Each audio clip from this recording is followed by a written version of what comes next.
De inzet van midi-bussen en opstapplakken als pilot van leerlingen van Jo Binder in Noordoost-Friesland is nog hield net van de baan.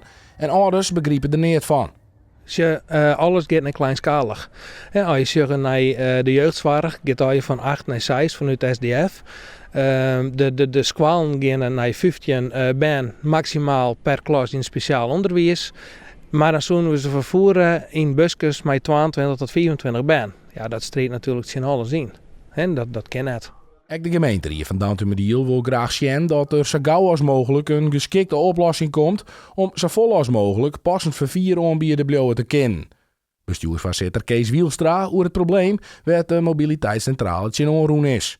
Er is dus een beschikbare capaciteit binnen die onbesteden contracten. En de groei van het aantal leerlingen is groter als de ruimte die in die contracten zit. Hè.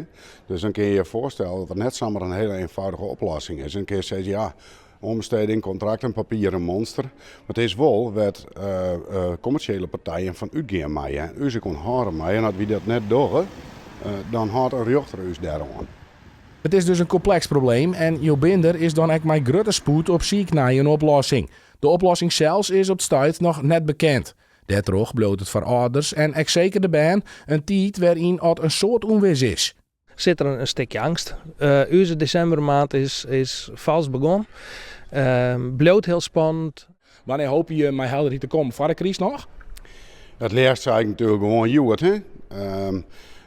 En dat zal net slag hier. Maar voor de crisisdagen willen we echt dat er duidelijkheid komt. En dat moet ook. Want mocht er wel een deel van de pilot nog trok in matten, dan moet het ook inrichten worden en georganiseerd. En daar hebben we dan ook net heel veel dagen tijd meer voor. Maar we hopen er echt op dat dat voorkomen kan.